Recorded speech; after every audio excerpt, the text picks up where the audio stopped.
Welcome back, Alaska. Michael Ives here with your Saturday sports. Well, we have sunshine and the spring sports are well underway, but we'll start today with a team that is hoping to keep their season on the ice going as the weather improves here around us.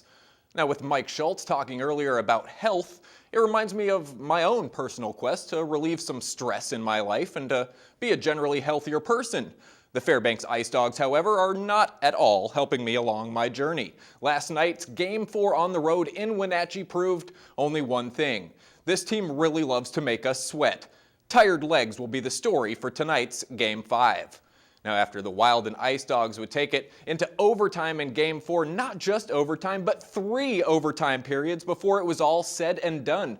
Fairbanks goalie Kevin Aldridge and Wild keeper Chase Perry spent some 100-plus minutes being simply pelted with shots. 103 total shots on goal were recorded, and Aldridge had the biggest numbers, making 56 saves on the night. But it was the few that got in that did it. Victor Liljegren would get the first tally of the night off of an assist from Doug Rose and Todd Burgess. But just over a minute later, it was Wenatchee's Andre Payson striking to even the score at 1. 4 minutes later, it was Nicholas Rivera putting the Wild on top 2-1 heading into the third period of play. Then 8 minutes into the third, it's Brett Gervais getting his first Ice Dog playoff goal and knotting the game at 2 apiece. They would then go on to play 2 scoreless overtime periods before Parker Tumai finds the twine and wins it for the Wild just 38 seconds into the third overtime period. The 3-2 Wild win forces a deciding Game 5 tonight. Now, this makes back-to-back years that Fairbanks and Wenatchee have gone to a Game 5 in the Midwest Division Finals. Last year, Wenatchee won Game 5. For the Ice Dogs and my own health, let's see if they can reverse their fortunes tonight. Now, we will be posting updates on tonight's action on our Facebook page. You can search KTVF Fairbanks there, and on Twitter. There it's at KTVF11 Sports. Then be back here on Monday night for full highlights and recap with Joe Cook. Now, the Region 6 all-school track meet is going on at Lathrop High School this weekend. Today, we saw multiple events taking place, including the discus throw and the shot put, muscle events. And while the fields are still pretty mucky, the athletes are making it happen and working with what Alaska gives them. On the track, it was relay running this morning. Colony continues to have success in boys running over the weekend, with Leon Kopsak taking names and bolting through finish lines. The Lathrop girls running team and Autumn Fournier have also had success in this weekend's meet. And the Sandpits got a workout today as the long jump competition showcased the explosion and balance of our Alaskan student athletes. Now, the next track event will be held right back here in the interior at Lathrop High School this coming weekend.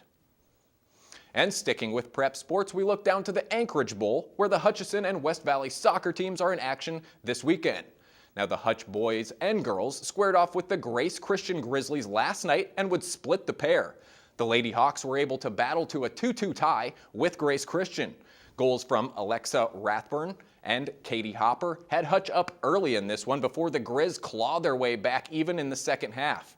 Then on to the boys, where they lost 5-0 to Grace in what was the first action game of the year for both of these Hutch squads. Now, both of these teams get back on the field with South Anchorage today. Now to West Valley, where they lost a pair against the Service Cougars again down in Anchorage. Late on Friday night, the boys fell 2-1 to Service after a late goal by Shane Gillette, and the push from the Pack was just not enough. The Lady Wolfpack also lost 3-0 to the Cougars. After losing 5 starters to injury in the first 20 minutes of play, the Pack couldn't respond and they fall to 1-3 on this early soccer season. West Valley will be taking on Chugiak today to finish up the weekend road trip. Well, today is the final day of competition at the 2014 Native Youth Olympics in Anchorage, and Fairbanks has been well represented heading to the close. F.E. Cochran student Ravel Sanford was the runner-up in the Eskimo stick pull after losing in the finals to Lower Peninsula's Lloyd Ledover. Madeline Coe, a West Valley High School student, also earned a second-place bid in the 2-foot high kick with a high mark of 6 feet and 4 inches. The 2-foot high kick champion was none other than Autumn Ridley, who, after making a name for herself at last year's WEO event, has dominated the NYO competition. After setting a record in the Alaskan high kick yesterday, she again puts new ink in the record books with her 6-foot, 7-inch, 2-foot kick winner. Another West Valley student, Denali Hodgden, finished 4th in the one-hand reach at 4 feet and 6 inches. Now, nearly 30,000 runners and walkers took part in the 10th annual Pats Run in Arizona this morning. The run honors NFL star Pat Tillman, who left the Arizona Cardinals to become an Army Ranger. Tillman was killed by friendly fire in Afghanistan 10 years ago now. The 4.2-mile run commemorates the number that Tillman wore as a player there at Arizona State.